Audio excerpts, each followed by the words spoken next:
Hello, I'm Jared, Hello, I'm Iffah.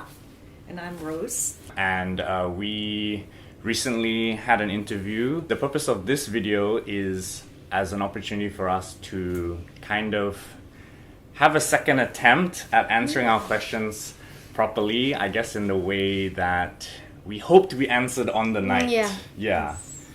To be honest, we have a lot more to say. Right? Yes, of course, or get it right the first Yeah. time around. So I personally felt that I didn't really answer properly, and well, to the best of my abilities. It's not just You didn't do justice. I didn't do justice to the question, to the answers, to myself. Yeah. But it's not just about me. It's about what I'm representing. Yeah. So if I'm talking about the arts community, well, I want to talk about it properly, Yeah, lah. exactly. If I want to talk about the natural resources of Sabah, then well, this is our opportunity to properly elaborate without the awkwardness of that night. Yeah. So we hope that you understand, and we hope that by watching this video you can properly understand what we were trying to say in the other video, in the other interview,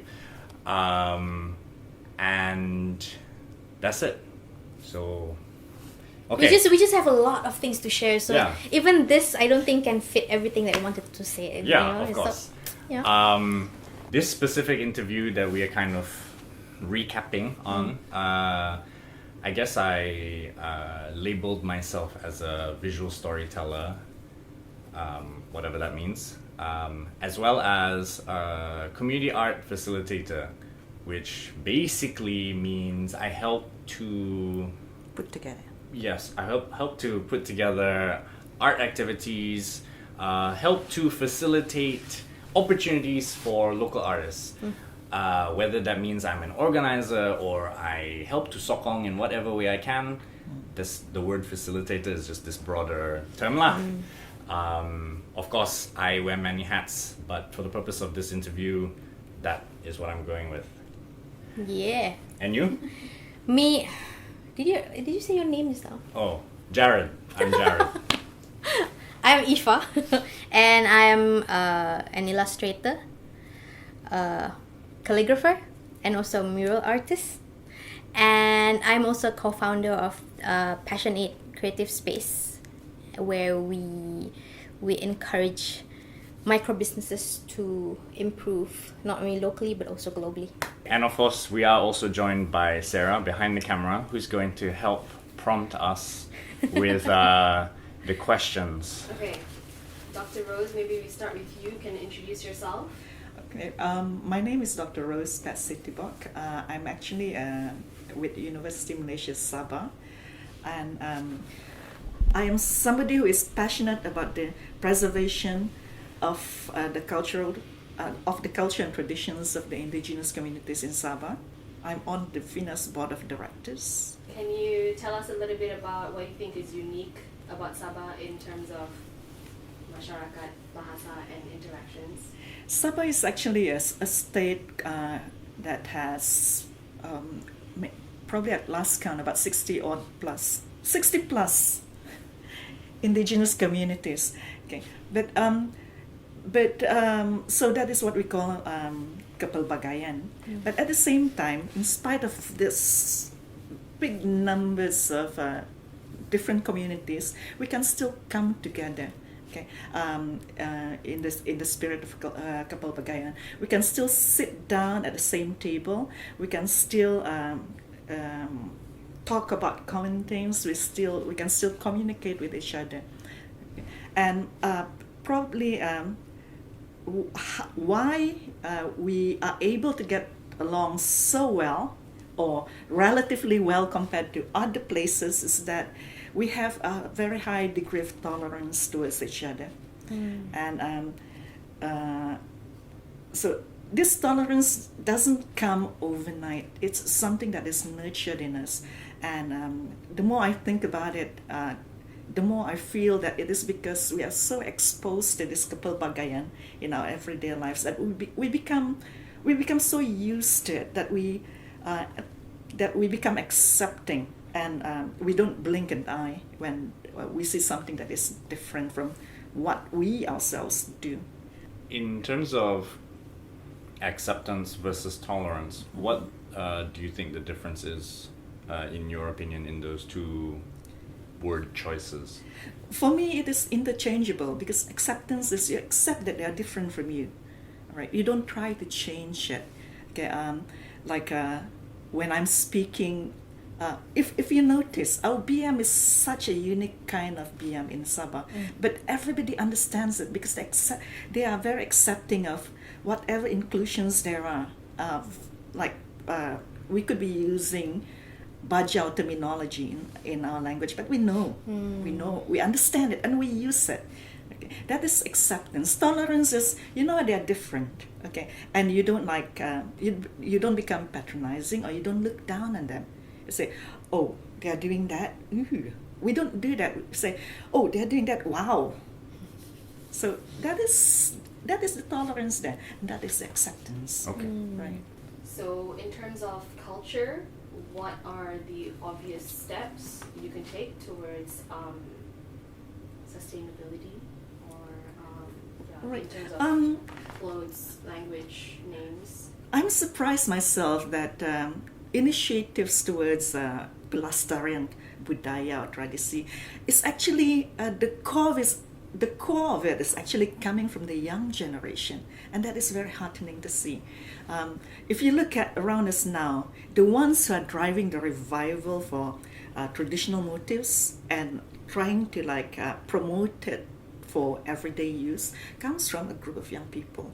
The ones who are going back to naming their children with traditional names are the young people, the young ibu bapa. In my generation, parents were very keen on giving English names to the children. But if you look at this, if you look at the 80s, somewhere in the 80s, it started going back to traditional roots. So parents started giving, in addition to the English names, they started putting in Kadasan names or local names. So the name became panjang lah, but I mean the name is still there. Right? And in terms of food, right? Some food that have sort of disappeared from the everyday table have seen a revival. Okay. I thought butod was obsolete, was becoming obsolete, but now it's very making a popular. comeback. It's actually in sushi form now. Yeah. I cannot take it. Do you think that is even an attraction for the locals, or is it just tailored to international tourists? I think it is more, it's for the local, and if it should be picked internationally, then so much the better. But I don't think it is aimed so much at tourism or what, but it is more menerapkan this feeling of pride in what you have, pride in whatever things Sabahan, not so much whatever things Kadazan, but whatever things Sabahan. Okay, and if you we go back to butod, for example. That was in the olden days, that was synonymous with just the Kadazan, but now everybody is going into it. It's becoming dare you to eat it kind of thing, and people are going into it. In Sabah, we are so used to code mixing, right?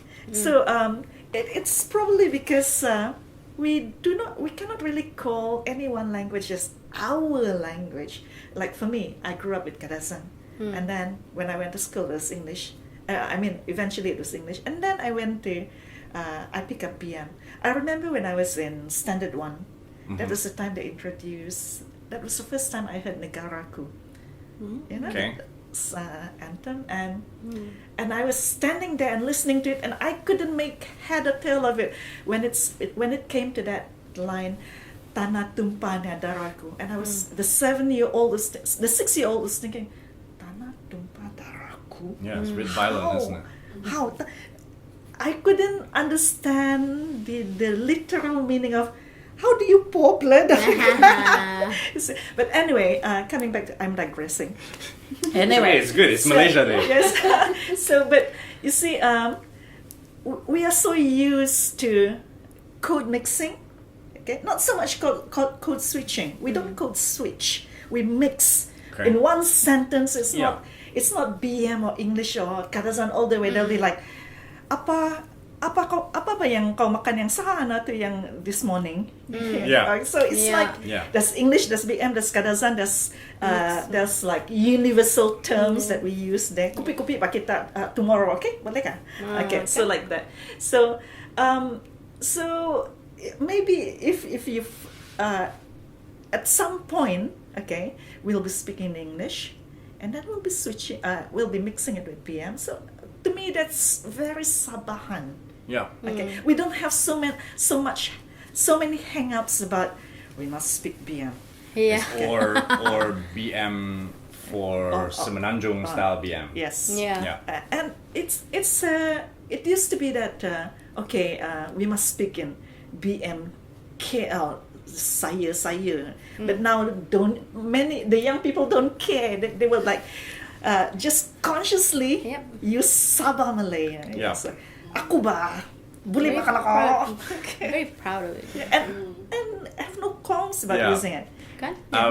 For me, I mean, obviously, if we want to ever have any hope to be on RTM, I don't disagree that yes, maybe we should practice actually answering coherently your whole sentence in Malay, especially bahasa baku that all Malaysians can understand and not just Sabah Malay. Yeah. But it's about practice. I mean, practice is on one hand, and then It's about acceptance as well. and me being able to use the words that I'm familiar with. Yeah. Where, in order to become more familiar, I need more practice. Tapi I need to be able to express myself first before practice. But then if we say we want to mengetengahkan Sabah, right? Get this Are you sure it's not element Sabah. mempertengahkan? Mengetengahkan Yeah. this element Sabah kan? Then why not bahasa as well? So we don't need to. We can just use bahasa Malay, okay? And kalau bahasa Malay itu yang bercampur aduk whatever Yeah. pun, well, so be it. Because that's Sabahan, Yeah. okay? If anybody were to listen to it outside, they would know, ay, memang orang Sabah ni yang bercakap ni, okay? Or for me, I just sound like orang putih yang tidak pandai cakap. Wih, pandai cakap bahasa Oh. Melayu itu dah cukup. So, Well, yeah lah. I mean, every time I want to practice, I get criticized because I sound like orang putih trying to speak Malay. Kasian bah. Yeah. Kurang ajar.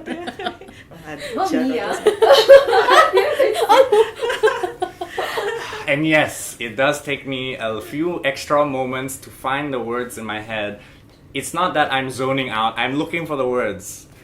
If you watch the but interview. if you were speaking among Sabahans, you don't really care. No, because I won't be trying so hard to find the Malay word because I just say the And it English just- word lah. And it just comes. Yeah. You see, when you're not so... Naturally, you know. It comes naturally. And then you have to like speak the sentence in English in your head. Okay, I'm gonna translate this now in bahasa. Wait. Whoops. Wait. Kepelbagaian. Oh that- my god. When we use when we code switch, it doesn't mean that we tidak memartabatkan bahasa Exactly. Melayu. We are using it, but we at the same time then we are giving what do you call it, acknowledgement to our bahasa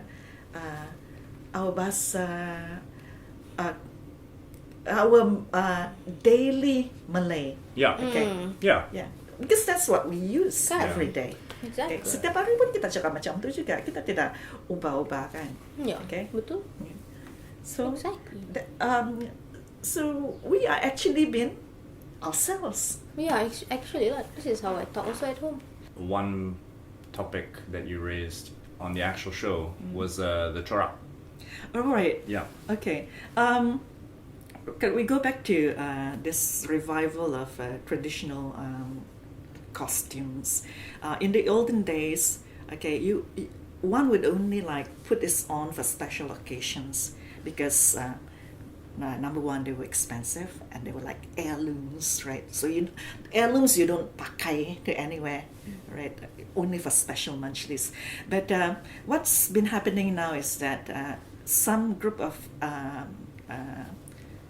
young entrepreneurs, what they have done is they have taken like certain motifs from these traditional costumes, and actually like transfer this motif into fabric or material that can be used, can be tailored for everyday wear.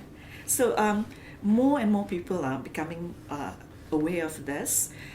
What happens is that when you show this, people become aware of it. They learn about it.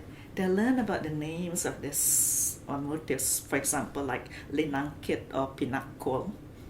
All right, and like jarad.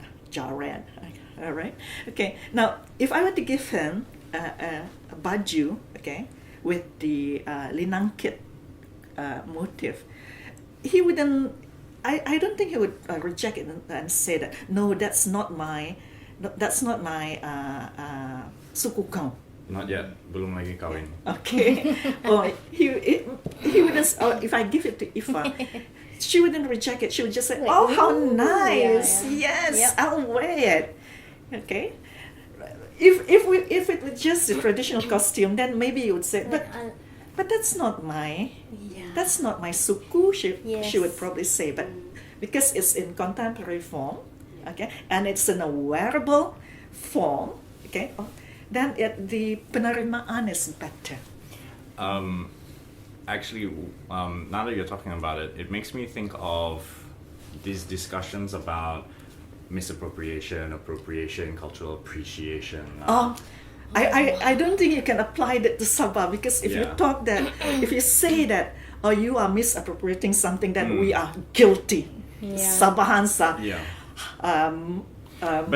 but big time guilty it about would that. only be guilty Yes. if it has nothing to do with our culture. But I think because our culture incorporates so many We aspects, embrace it Yeah. so well that we claim ownership of everything. So it doesn't come across as appropriation. Okay, it comes across as, okay, it looks nice on me. Why not? That's why I mentioned that night that in Sabah, the name and the baju, you should not equate it to suku and agama. Yeah. Because in Sabah, we interchange so much. You could be married and still be a Muslim. Yeah. I could be Anissa and be a Christian. In terms of the kampungs and the peoples who are actually from those cultures, you can say pretty confidently that they wouldn't have an issue with other Sabahans incorporating their culture into, so in talking about fashion and garments. Honestly speaking, I doubt it. I doubt that there'll be any major major disagreement on that one. Okay. In fact, when you see somebody who is like donning or wearing the motifs of your traditional of your suku, you would say, "Wow, that's nice. She looks nice in it." Okay. I for me, I'm a Kadazan. I wouldn't say, "How dare she?" Yeah. Okay, that's totally out. I wouldn't do that. Okay, I would say, "Wow, cantiknya. We Kenapa dia lagi appreciate cantik dari it saya?" instead, right? Yeah. I think for me, it also comes from respect. How you Yes. act while you're wearing these things. Kan? Because that then would be a misrepresentation of the Yeah. things you're wearing, no? That's what we go back to what we were talking about just now. There's the acceptance and the tolerance there. Yeah, that we are not perfect, but I would say that in Sabah, our level for tolerance and acceptance are Quite high. maybe, I would say, maybe higher than most. Right.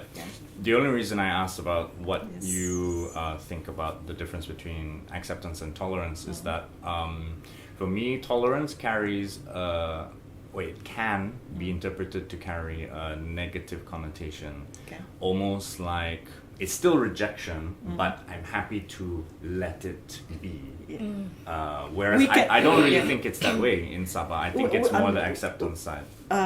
Our tolerance is that, okay, they are like that, so okay, just like if you look at Sabah, you have a church here, and right next to it is a mosque. Okay, and it's fine. It's perfectly fine.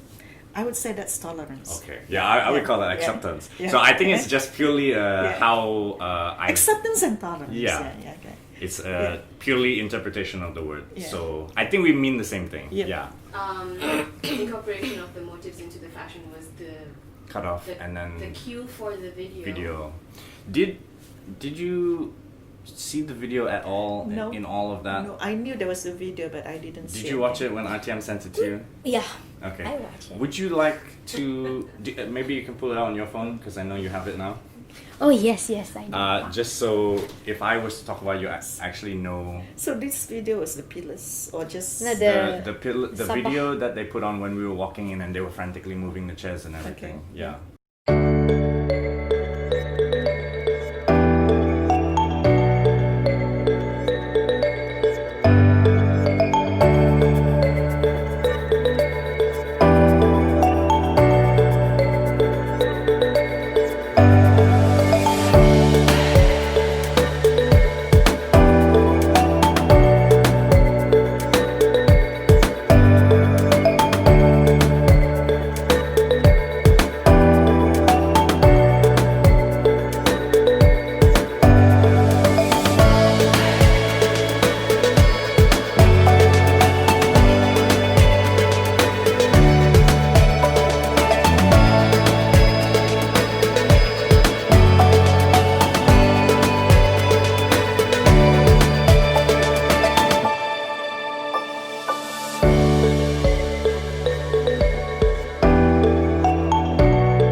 In terms of the sequence that, according to the script, was that video we show, we walk on, he introduces us as part of having worked in Pillars of Sabah and to do with the arts, talk a little bit about Pillars of Sabah, and then go back to the video when he's talking to me. okay. But of course, It didn't happen. yeah.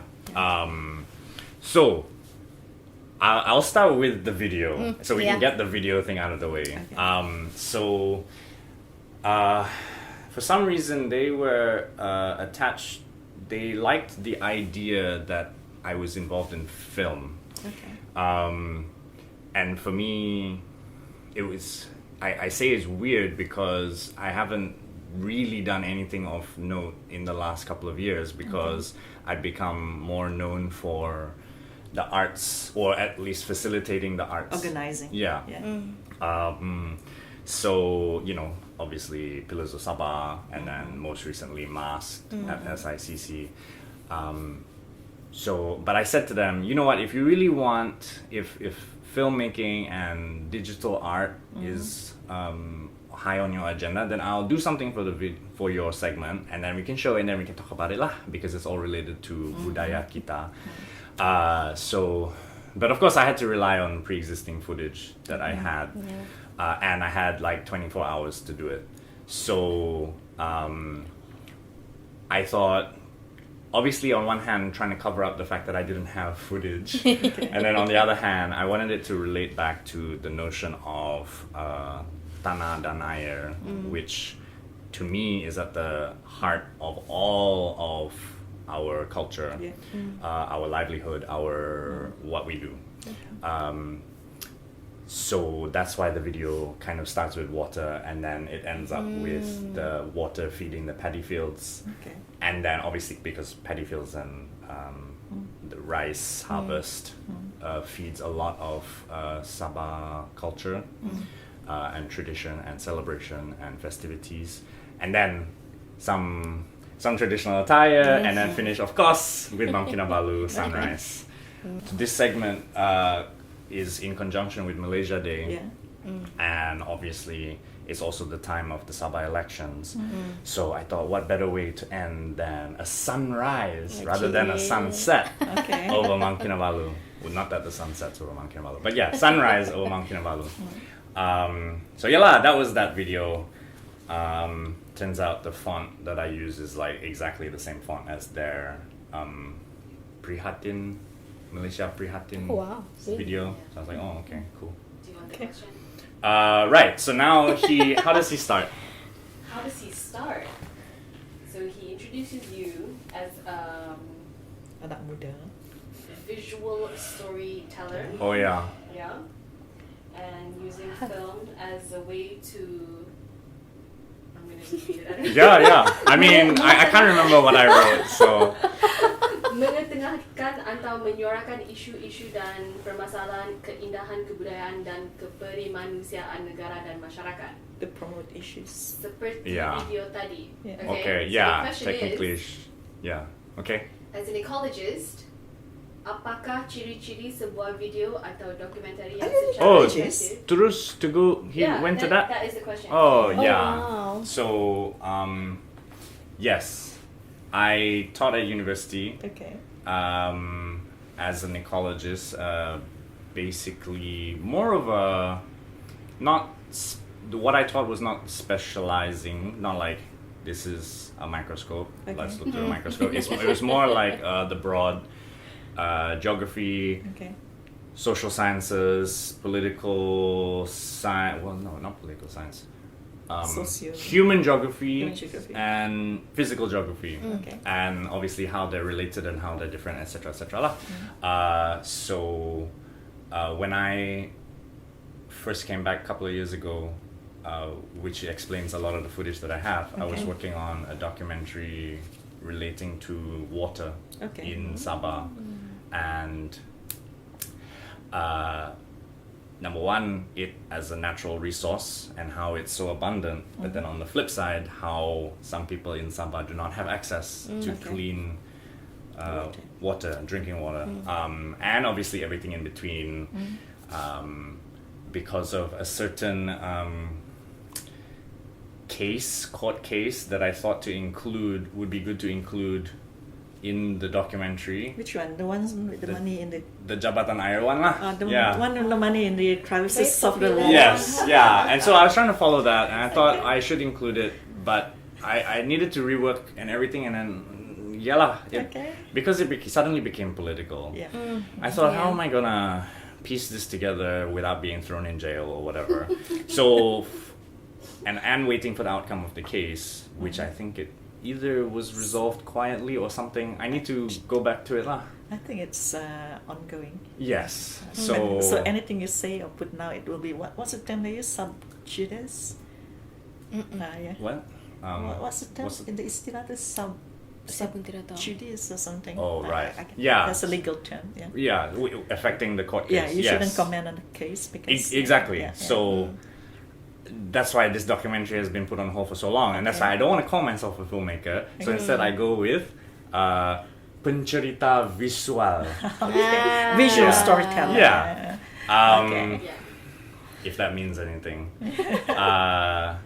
So okay lah. I mean, what the question is about ciri-ciri for effective communication. Yeah. Okay, so I think the purpose of this question is because he wants to shift focus to digital Okay. art and digital creative hubs and To- stuff. To how you use this towards promoting this or showing this, showcasing this Kaya Budaya. Yeah, Yes. and also because it's Ministry of Yes. Communication and Yeah. Multimedia. Yeah. So, I mean, I think it's a really simple question that I can answer really, really quickly. The chiri is as simple as short and sweet because there's so much stuff, a lot of it is junk that you're exposed to online and all on your mobile phone that it comes to a point where people just won't watch a lot of it. If they see it's like 10 minutes long, so that they don't want to watch it. Yeah. Yeah. It has to be short so they can be bothered even pressing play. Yeah. And then you have to capture their attention in the first 10 seconds. If it's Yes. boring in the first 10 seconds, habis. Yep. Yeah. That's it lah. I mean, I don't know how else to answer the question. Yeah, I mean, and then of course, well, what's your message lah? But the thing is, a lot of like mindless entertainment technically is more effective in influencing youths than the really important stuff. So I think it comes down to those first two things. Time, that it's short, saying, yeah, watch, don't worry, it's not so long, it's short, and you retain their attention span. What about clickbait titles? I love clickbait. Yeah, I mean, I'm not a believer I'm of that. pregnant? Like the whole what happens next will shock you. I won't click it because I don't want to be shocked. I was doing something and I was fine. I don't need to watch this thing. I don't do that too. Yeah. I hate that. Yeah, so obviously call it what you want, use keywords, but actually with social media there's hashtags lah, hashtags and keywords, so to me that's important that people can search it. Yeah. Because a lot of it, a lot of how something becomes trendy, become trending is it's because someone else says something about it, and another person says something about it, and then you want to be part of the conversation, and maybe you didn't see the original post, Okay. and you want to search for it. Okay. So you need to make sure the keywords and Understand. the hashtags are correct lah. Agreed. Okay. Well, that's me assuming lah. I'm not Penting. I'm not in marketing. I'm not. But this is. If he asked me that question, I guess that's how I would answer it lah. Yeah. Yeah. Okay. What's the next Okay. question? So next one, we're coming to Iffah, Okay. seorang anak muda yang sama juga seperti Jared dan Dr. Rose, giat berusaha untuk memberikan suara kepada artis tempatan dalam menyokong kepelbagaian budaya Sabah. See, it's a keyword. So- See? Iffah is a trailblazer in our mission to digitalize the creative economy of our country. Beliau merupakan pengasas bersama Passionate yang bukan sahaja sebuah co-working space but creative co-working space. Capital letters. Yes, capital all caps, okay? Yeah. Creative co-working space. Actually, to be honest, it's not really a co-working space because co-working space means like, you know, people actually come and buat kerja di sana, you know, like sitting down. Shared space. Yeah, begitu. But it's actually not. It's actually just it's a creative space where people who don't really have the source. For example, if you have a product kan, because our main point in Passion 8 at first is to support any micro businesses who doesn't have all these resources to help them improve their punya product. So that's why we have our own photography studio. But it was back then lah, because now we don't have the space anymore What happened due to to the space? MCO. Oh, okay. Yeah, so we had to Which close it technically down. could have also been touched on. Yeah. So we had to. That's why we tried to find a different way to approach, because Passion 8 is still running. It's just that we don't have the space anymore. But our services are still ongoing. So our main goal is to help those micro businesses, anybody that's working from home, like moms, you know. So that's why by then we have all the space to do workshops, to teach them on branding, or maybe if you have the skill and you want to share your skill with people, so you can go to our space and you can use our space to share with people whatever that you want to teach lah. So that's what our main goal is actually with the space. But since we don't have the space anymore, we focus on doing our business from home, and then we try to approach in a more digital way, because ever since this started since MCO, you know, because we try to see, because like me and my co-founder Adelina, we can't even go to our studio because I'm a mom. Usually I'll bring my kid to the studio, but it's not safe to bring out during MCO, okay? So since the studio is closed by then, so from home what we can do is we try and search for platforms yang you can actually use for free, so you can actually help other people. So you don't need a big modal to start your business. Yeah. So whenever we Minimal. so whenever we teach people on how to start something, you don't need a big capital to actually move, because usually people will tell you yang ni kami tiada duit so we cannot start. No, that's wrong. It's just that you need to find alternatives lah. You know, free web platform, free, you know, like like apps like Canva you can use if you don't know how to It's design. probably that they don't know about Yeah, it. exactly. So you need That's to like why. create this awareness. Yes, So exactly. there's actually a second part to the question. He speaks about MDEC. The Malaysia Digital Hub, yeah, eh? he goes on to describe what it is, Malaysia Digital Hub. It's quite long, so Yeah, it's very long actually. you guys can watch the show for that. But the question is, can you talk about what creative space is and menasihati kami bagaimana untuk menjadikan Malaysia Digital Hub ini sebagai digital dan creative hub? I feel like he didn't No, get to talk this about is- it. Tidak There touch was not much. It was Yeah. a little bit of Yeah. touching on the passionate. Yeah. Yeah, but And nothing It was much more, on the. it I was was more on quite his excited. blancas Yeah, that's why. Yeah. So Blanca, so I and the blue bread. Yeah, and the was like, blue bread. oh, already lari sudah by everything. I mean, to be honest, this sounds like obviously, I think this is exactly what they wanted to talk Yeah, about. exactly. It didn't come up. and considering it's one of those missions of Yeah. the ministry. Yeah. So hopefully we're doing them a favor now. We're talking about it now. Yeah. So Yes. Malaysia Digital Hub is it's by MDEC and KK. Kementerian. I forgot what's the kepanjangan of that abbreviation lah. Basically, Malaysia Digital Hub sudah start lama, like long time ago in KL, like back in 2016 or something. So it's where they approach this, all this like co-working spaces. Yeah. But instead of just making it a co-working space, so they collaborate with them. And they make it like a creative hub where people like, let's say creatives like creatives lah, like us kan? So a little bit like what Passionate does. Something like that. But it's more of a place where people yang have startups, they can go and actually refer, or you have like business kan, you go there and you refer to people. They have the informations there, so that's where they go. It's like So a one-stop center. It's something like that. Yeah. So there are places like mostly I think they focus in Klang area. Klang Valley. Klang Valley. So places like Common Grounds, Work with a Q, that one kan. So they have like a lot of these places by in Work with a Semenanjung. the facilities are there. WORQ. Okay. Work with the cues. It's like do I have a cue? Anyway. So they have all these cool places where people can actually go and connect, because it's mainly like they focus on that to improve creatives.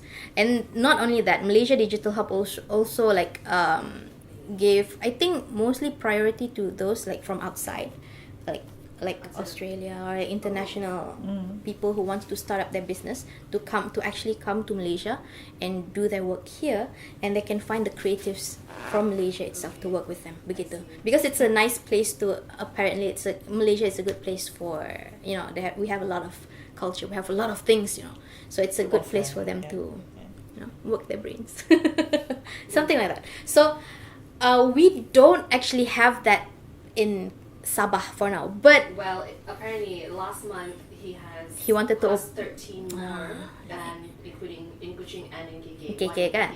So I think that is why they were asking like how to improve. Yes, correct. Begitu. So I think for me, if you want to have spaces like this kan, it is important for you to know people yang datang, who are they, what are they doing, what business are they doing, what kind of creatives they are. So you don't only have like people yang come like just one time and after that hilang, habis. That's it. You want them to keep on coming, so not only like they come to us for advice or anything, but to also guide people yang afterwards gitu. So it's a creative hub. There's a follow-up. Yeah, begitu. So to have like spaces where you conduct workshops or like talks to actually guide people would be nice also. For me, if I could have a space where I could go and refer, like how can I see the value of what I'm doing here? That's mostly what. Actually, Finas Sabah, is in the process of relocating, and part of the new setup would include something like this. Ooh. So when it does come about, it will be wonderful. It Oh will my become, it will be a meeting space for creative people to come together Nice. to Yeah. it's like like you say, it's for you to showcase something or to do concerts or presentations, Yeah. to hold workshops. Do you know where you'll be relocating to? Somewhere more conducive than that. I cannot really say it Okay, now. okay. Okay, but it's somewhere more conducive than where it is now. Exciting. Yeah. But if things go well, then by next year, early next year, it should Okay. be up and running. So, digital economy, how to help build the Sabahan one, right? Well, it seems like how to make the Malaysia Digital Hub into a digital and creative hub. Oh. How do you Yeah. how do you Yeah. nurture this hub and turn it into something A that little bit more is streamlined, maybe probably towards creative So, endeavors. basically just include creatives lah. Yeah, that's the creative hub can include creative now. Come on. I mean, what? There needs to be incentive. There needs to be, space platform? yeah. I mean, It's- it's with MCO. Everyone has started to put their stuff online. Everyone Yes, has started exactly. Yeah. Everyone knows how to use. Well, I say Photoshop, the Adobe Suite, Photoshop, Illustrator, and then obviously there's Procreate. Yeah. And then there is what's the other one? Affinity. Affinity. There's Banyak, MS actually, Paint. there's a lot, Yeah, MS Paint, Jared's favorite. Oh my god. But okay, it's obviously your question, but in my opinion, Yes, it doesn't. yes, You build the space, you build the infrastructure, and people will come. Yeah. No, you cannot just build it and It's- people will come. You need to you need- nurture. that's you why need to, people- you need to Okay, put okay, something okay, in it okay. that will draw people I take that back. there. Yeah. No, I don't take it back. Let me add to it. Yeah. Well, first things first. There needs to be You some need kind to- of presence. Yes, you need to make it Yes. vibrant. Okay. Yes. But you need to have it first. It needs to exist first, And people then need to know that it exists. Yes. Okay. And I'm pretty sure, especially when it comes to KK community, KK arts community, there are a lot of active Yes. creative Yep. creatives. You just need a platform to bring them together. Yes. But it won't be that hard Yes. initially because you attract the inner The first circle, layer. and then the next The- layer will follow, Yep. and then it will have It will this expand. snowball Yes. effect. Yeah. What would be harder, shouldn't be too hard, but it'll be harder than the initial first step, is to make sure that everyone in Sabah, not just those in KK, not just those in the urban centers, Okay. have access Yep. to this, whatever the Yep, opportunities yep. provided, which. Of course, requires a few more things lah. I Yes. don't know, transport or high-speed internet. Yep. That's one thing. That's why like to hear them like they're opening one in KK pun sudah like, oh, this is good. Let's hope like they'll open. Was he able to touch on this at all that night? I feel like No, right? nothing at all. Yeah. Yeah, sayang. So I hope Okay. it's gonna be better lah, like open. But Um, they need to be more. yeah. What do you say? Like to be more involved with people yang actually datang to the creative hub lah for me. I Yeah. think. Yeah. No, like just You masuk mean- keluar saja begitu. To make them stay in that place. Right. The Yes. engagement Yeah. has to be Yeah. there. Yes. Yeah. I think one thing that we can bring into this conversation is one of your final comments in the actual interview, Yes. where you basically urged Minister That to we need to provide the space and the Yeah. support for Yes. Yes, the yes, support. exactly. so that we can create this ecosystem Yes. where it can Yes. it can sentiasa berkembang. Yeah. Yeah. Okay, and I feel am I recording? Yes. Okay. And I feel this is where Finas I hope can so. come in. This is Yes. where Finas can come in. Like Finas under the new leadership now, okay, has many has planned many initiatives to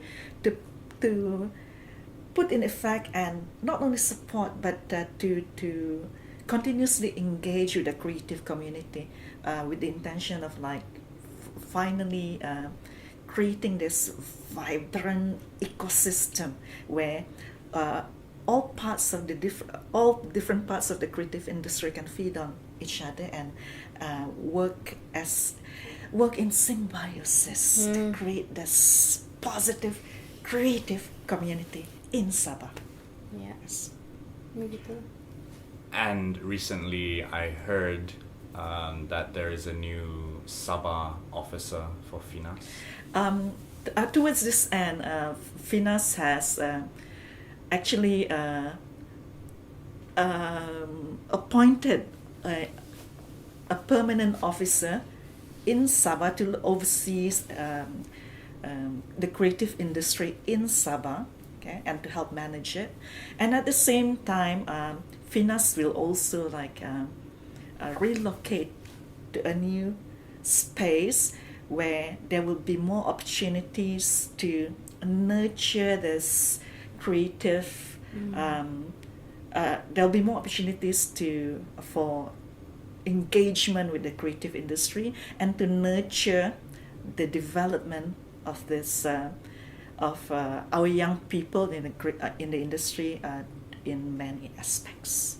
Yeah. Yeah.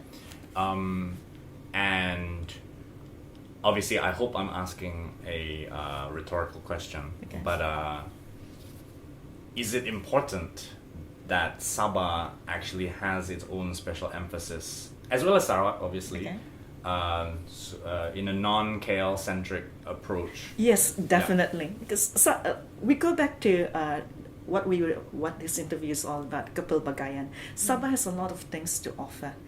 We have the environment, we have the people, we have the stories. Okay, we have the culture. Okay, to feed onto this creative industry, and it is important that we promote Sabah as a shooting destination, a filming destination, right? And towards this end, I must say that Finas is giving full support for this, and we are working together now to create a more Sabah-centric approach to the management of the creative industry and the output of the creative industry as well. Okay, so watch this space. A lot of things are going to happen. Okay. So one thing which I think it took up most of our time on the show was talking about Pillars of Pillars, The Sabah. Balancas. Wow. Well, that as well, I yeah. don't know if it was clear though, because I think talking about the horseshoe was a little bit longer. Than Yeah, it's like it's so unnecessary. Yeah, we see lah if So, it gets I do shortened. apologize. I skipped over it because Jared can explain. Okay, right. So what I'm Pillars doing of the Sabah- introduction. Yes, I'm doing the go for it, introduction, Correct. and this Let's time, do this properly. yes. And then Jared will introduce you. Yes, okay. Yes, which Okay. obviously, if you watch the Oh my god. actual Temu Minda, she jumps in, and I'm like, fine, you take it. I was talking about horseshoe. It's the worst intro Okay, ever. okay, terima kasih Dato. Pillars of Sabah adalah, okay, so I speak in English lah. What's the purpose of it? Pillars of Sabah, founded by myself and Red Hong Yi. So the two of us, I guess, brought this project to life. We launched on 16 September 2018, so basically 2 years 2 ago. years ago, yeah. And the purpose of it was, on one side, the arts, providing a platform for local artists, obviously community building for the arts community as well as community building for the broader community. Okay. And then the other side was, what was the message? What was the mission?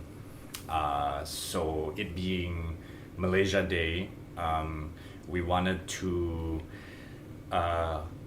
highlight, showcase, celebrate local heroes, local people that the individual artists selected themselves to celebrate, because in one form or another, these people were inspirations to the artists.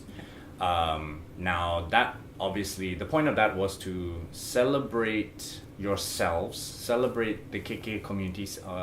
It turned out to be mostly Orang KK, but obviously celebrate Sabahans in general. Yeah.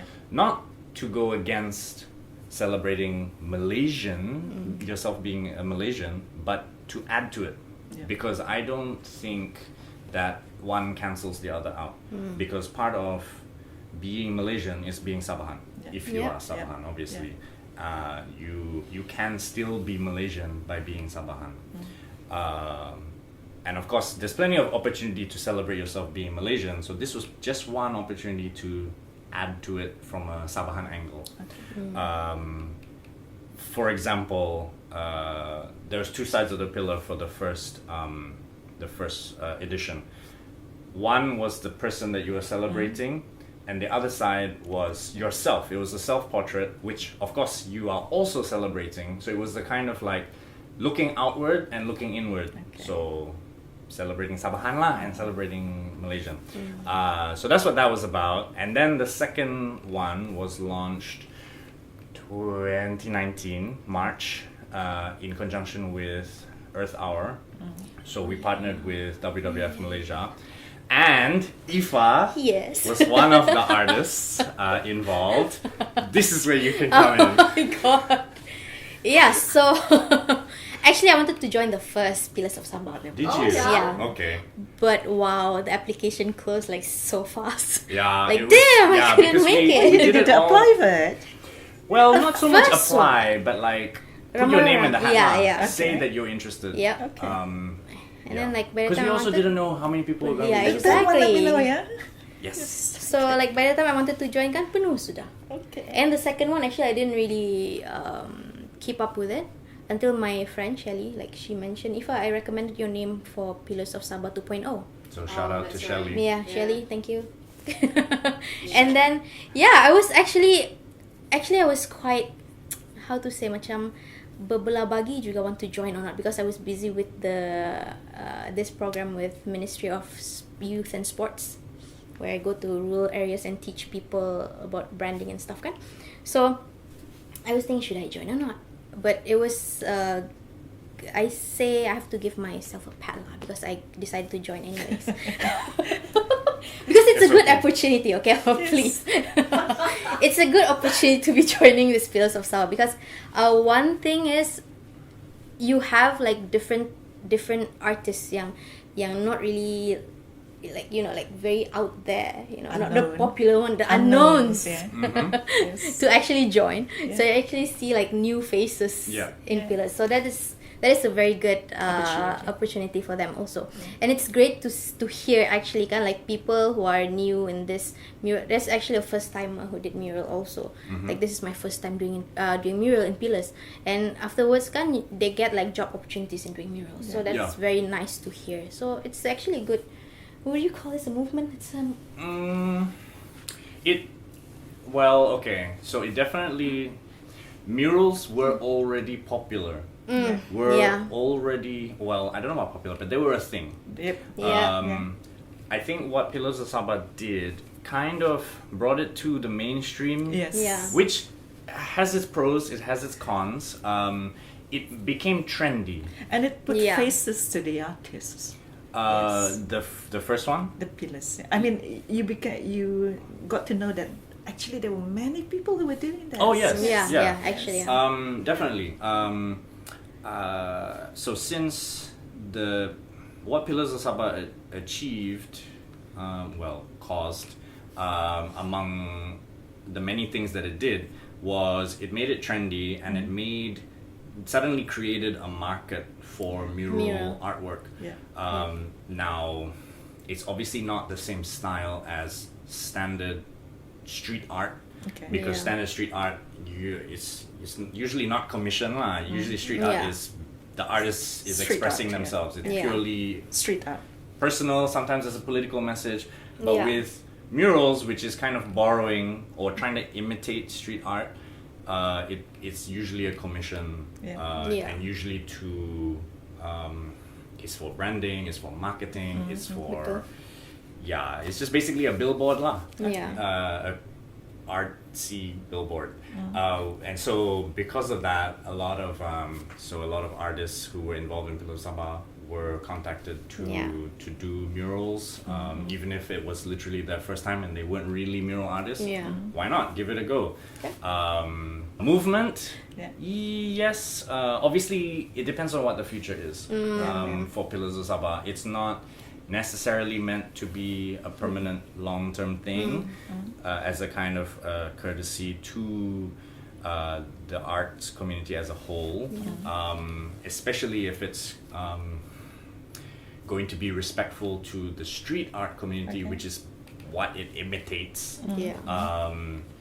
So a lot of things up in the air, but definitely it started an appreciation for the Yeah. arts. Actually, it's you know, when before Pillars of Sabah kan, that's the heritage Yeah. that site kan, I wouldn't even dare to cross it, you know, because Actually, it's very, you know, like avoid. Yeah. But now it's like it's where people actually go there practice dancing, Photo shoots. photo shoot for Yeah. wedding. You know. It definitely kind of Revive it. Yeah, it in a made way. the space more welcoming, Yeah, more yeah, more welcoming to welcoming, more yeah. people. Yeah. If I can put it diplomatically like that, because not everyone is happy Yeah. with what has happened to the space, Okay. but the way it is used now, it serves more people, I Yeah, guess. actually. Yeah. So I mean, obviously we have our own experiences, Hong Yi and myself, in terms of how we used to perceive the site. And we can only assume that it applies to other people as well. Yeah. So it's good to hear from you as well, without me saying, "Hey, you should say this." Yeah. So that's pillars. Where else did he want us to talk about pillars? You want to talk about the horseshoe crab again? Oh, do you guys know? Okay, actually. I know it's blue. I'm sorry, it's because the first thing why I choose horseshoe crab, it's because of the color of their blood. It's baby blue. That's why I choose. That's why my pillar is like blue color and everything. Recently I read about it because the blood is actually quite crucial in terms of, like, you know, the kesihatan punya part. What do you call it? The Health. health and medical department kan. It's very important because their blood actually can detect any foreign, like, bacteria or anything inside any medicine gitu. So if you ever get your vaccine or anything, you should be thanking, you know, the horseshoe crab, because they actually use the blood to test whether the vaccine or like your prosthetic is like safe for human to use. Oh. And Do you think that's why it's on the endangered list? that is why it is on the especially during COVID-19 kan. It's one of the most important. Do you think Russia has horseshoe crabs? Well, not anymore. Not anymore. Yeah, but the main can I call it factory for, you know, like, Okay. extracting the blood is actually in US. Oh, So okay. I thought you were gonna say yeah. China. Yeah, I was going to say I too. mean, you'd that's, be surprised. You know, like 1 gallon of that costs like $60,000 to get just 1 gallon. many How How many many horseshoe A crabs you lot. need to get to one? take- A gallon? lot. To get a gallon. Do you know how Oh many? my! No, I don't have the exact. I don't remember the exact 60,000 number, a but day? it's a lot. Oh, But gallon. you know, the sad part is, kan, after they drain the blood, kan, maybe like 30% of the blood from the horseshoe crab, kan, they would release it to the wild, oh. Oh. and then like some don't make it because because you know they're not healthy already lah kan. And another thing is, if they extract blood from female, so the female once released to the wild, they'll be more like not into the mood of like mating and like, you know, so that's why the number declined. Okay. Yeah. Oh, so you mean they just harvest the blood? Yeah, just the blood. Okay, it's not that they kill it. No. Well, I think I they guess used it's to. a side So- effect for a Yeah. lot of Yeah, I them. mean, okay. So now my question is, did you know all of this before pillars? Yes, before. Okay. A little bit of it, because I did. I used to research on the blue color of the blood, kan, but until pillars, then I dig more into it. Okay. A lot more into it, especially the endangered part. Previously, it's more on what the blood can do, Okay. but with pillars, it's more on what happened to them, like what's going on with the animal itself. Do you think pillars? I'm honestly asking. I'm not just trying to. No, okay. yeah. Do you think that Pillars of Sabah has been impactful in terms of the message, like, so the education side, the awareness side? Do you think people actually learn anything? I did. Not just the artists who told. It's very hard because I don't really ask people about this, but for me personally, for example, I did not know proboscis monkey cannot eat banana. I That's think a lot one of thing. people It's like, didn't know that. that's why, like, when I see the pillars, Second thing kan, I learned. exactly. See, I Oh, learned but it's not something. nice. So I learned something. I definitely learned something. When I learn something, I will like spread the news to a different people, so it like it spreads out the So at thing. the very least, Yeah. people are learning things Yes. from parents Yeah. from Iffah. Yeah. Oh yeah, yeah. Well, just I mean, you do have a lot of followers, so Yeah, with many we use- followers comes great Yeah, responsibility. yes, exactly. With power. So we Yeah. have to be careful. Mulan. Yeah. What did I say? Okay, so one thing that I am a strong advocate for is that artists, especially Sabah artists, when they are portraying our local identity, so using elements to portray this sense of Sabahanness or Sabah. Obviously, the most prominent ones, the most obvious ones are Monkey Kinabalu, Rafflesia, Yeah, proboscis orangutan, monkey. etc., etc. Whatever it is that you choose to symbolize, to set the scene for This Is Sabah, make sure you are accurate lah. Make sure Yeah, you get it that right. is Make very sure important. you Exactly. don't draw the elephant like an African elephant. Yeah. Don't draw the hornbill like a hornbill that is not even found anywhere in Borneo. Betul. Because there are lots of hornbills in the world. Yeah. Yes, Exactly. is an icon for Sarawak, for Borneo. So I think a lot of things we take for granted about things that we know or we thought we knew, but we don't actually know properly. So I'm glad you did your research. Yeah. There was the one question that he jumped to. He started going on about international stage, Yeah. pentasan Pentasan antarabangsa. antarabangsa. I have no idea what's that. Yeah, I mean, obviously, if we try, because obviously, I don't think I did a good job answering those questions. Maybe there's no need to do that. But I mean, if I was to have a second chance to answer that one, for me, yes, it's important to acknowledge the Sabah on the international stage, the world stage. But then, so yes, because that brings into things like tourism and what Sabah's worth and value is to the rest of the world. But one thing that MCO in these current times have taught us is, okay, so that aside, what is Sabah's worth to ourselves?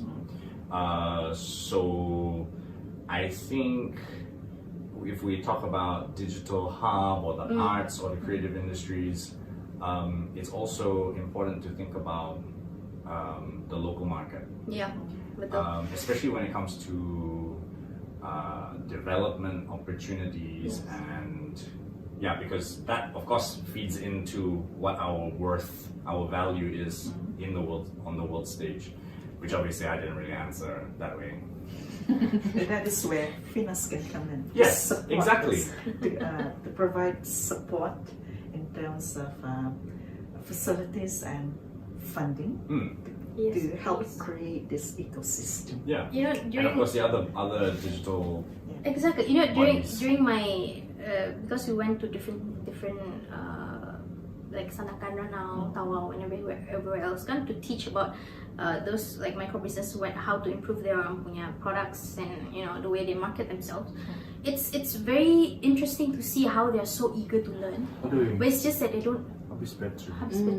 This is interesting because during my tour around Sabah, where I went to Sandakan with my partner, Sandakan, Sempurna, Ranau, it's very interesting to see how those micro businesses from outside of KK itself, like very eager to learn, but they don't actually have the platform to to improve or to feed their They don't have the know-how. Yeah, exactly. So it's very nice to see, kan. Usually when we have like workshops or talks, kan, and do you guys have any questions? Like most of the time for me, like in my experience, nobody wanted to raise up their hands. But with this kind, if you see people like especially from Sandakan gitu kan, even after you finish your session, they will go around you and like ask you questions. Can you come to my booth? Can you look at my products? Tell me how I can improve this. What platform? Where can I get like a cheap, good packaging and all that? I think that is one thing that maybe the ministry can tackle also, because a lot of eager people to improve, but very less, not much. How to say, place for them to get that information and all that stuff. Maybe that's one avenue that the ministry can look into, like providing this training and know-how on how to go online, how to migrate your businesses from Exactly. physical into To online, digital, Yeah. digital businesses. Yeah. So that's why. I think one they thing. are providing some things. They have recently made some online lessons for internet. Banyak actually Yeah. begitu ya. Digital Yeah. know-how. It's For free. I think it's not so much it's not so much that there aren't things or things to learn. Yeah. It's knowing about where to look. Yeah. Yeah. Yeah, Yeah. exactly. The access is not there. Yeah, I mean it's just like They don't know where to go to. showing Yeah. someone how to use an app. Yeah. For example, the app is there, and it might be super easy to use, but sometimes all it takes is just someone To show them. To Yes. just Yeah. exactly. and then it's like, oh, geez, it's so easy. Yeah. Yeah. It's just somebody to guide them at that starting point. Yeah. That's about Yeah. it. Actually, Yeah. that's how it works. Like with all my workshops, also, it's just a starting, just to kick them. Although I think if I join one of your watercolor workshops, I would need a little bit more help. Yeah. You do watercolors. I do The watercolors. paper will be Kaya class. Yeah. Okay. I was gonna ask about Yeah. speaking on marketing towards tourists as opposed to locals. Mm. Do you find a lot of these interior, what do you call them, business people, Mm. their products are more catered to tourist purchasing or local purchasing? For so far, what I have seen during the tour, it's mainly focused on local. Yeah? Definitely Yeah. local. Yeah. So it's nice to see kan. Yeah. They have, like, let's say krepek pisang. Mm-hmm. The product is krepek pisang, and I did go to like survey premium gitu. So you look at the local section of their orang punya kedai kan, and you take photos and you show them like what krepek pisang packaging can actually be like, because there's like the transparent plastic with just the paper expiry date, just the classic packaging. So you Cheapest. see people Yeah. sell. You show them the price point. It's the same product, but how it can really improve. You can sell it internationally also, just like Sabah tea also. Yang punya packaging is like local product. It's You know, possible. okay, It's you know how to possible. put this in? Sabah Tea, the last marketing change was done by an SIA student at the time, graphic There design you go. student, for free. Oh yeah. So that is another thing Yes. about That's about I Valuing. say for Yes. free, but that's as far as Yeah. I know. They never said So, they were paid, but I da- don't think they Mana were boleh paid much. begitu? Yeah. I think we can talk all we want about Appreciation. we can talk all we want about creative hub and infrastructure and everything, but if people don't appreciate it Exactly. Yeah. to the point where they're willing to actually put a price value to it, which essentially recording this now? yes we Yes, are. we are recording this. Yeah. So a price value to the Yes. artwork, which actually puts a value on the human being Yes. behind Exactly. it. actually, yeah. So we can talk all we want about other things, but until we develop that, That. instill that first, Yeah. doesn't matter whatever else we do, Yep. because that thing is at the heart. That first Yep. needs to Yeah. happen. It needs to happen. Yeah. The artists also need to understand they really have to value themselves and their artworks. If they don't start with themselves, it's very hard for them to Yeah. actually go beyond that. Off record, yeah. We come back to it. Yeah. It's important for the people who are buying Yeah. to value, but it's also important for the producers, the creatives, to stand their ground. Exactly. Because it's very easy Yeah. to give in to the negotiation, Yeah. to say, for you I do free lah. Yeah. Especially because there's that mentality of, I'm just starting. I'm just starting. I want need business. the I want exposure. business in the future, so this one I give you for free. Yeah. Exactly. Next time I charge you. But actually doing for free does not, and you get business, does not guarantee the person's going to come back to you. He's just going to charge another person to do for free Exactly. lah. Yeah. So what I'm trying to say is, if you offer for free, you might have the exposure, but you're actually doing something bad for the arts community. Yeah. Exactly. Because you are perpetuating this notion of artists doing work for free. Yeah. As people Yeah. say, spoil market. Oh my. Yeah, Ooh. I mean, yes, we could talk about valuing. There should be a standard rate and Yes, whatever. yes. But all I know is don't do for free. Yep. Yeah. Don't True. ever. I mean, how you value artwork, that's a whole different 2-hour lecture. Yeah. Because Yeah. it's not only about who, it's not only about what art form, but also what your experience is, Yes. what your name brings to the Oh. value. I have so many things to talk about. Yeah. This one. Talking about this, In our just gave me an next idea. Yeah. Because there's people who actually came. Let's say if I open a booth, kan, people actually came and yeah, you should charge very cheap so more people will come to your booth. Auntie, auntie, please. It's like that. Oh, Yeah. Yeah lah. it's a different. It's a different Yes. conversation. I think we can call it there. Yeah. Yep. Yeah, of Actually, course. okay. Plenty more opportunity, hopefully, to Yep. talk. Hopefully, people will ask us questions. Yes. Hopefully, we have this conversation or these kinds of conversations with other people. Yeah. That'll be amazing. And it doesn't end here. Yeah. So, thank you for watching. Feel free Thank to you. leave comments Yes. on what you would like to Yes. hear about. How you, In the what future. you would like to see. Yeah, what you would like to see talked about. Yeah. Things that you've always been Who curious you about. want to see. Who you want to see, yeah, that's important too. Yeah. Yeah. Or if you watched right until the end of the video, you can just say, "I watched right until the end of the video." Okay. On that note, thank you very much. Bye.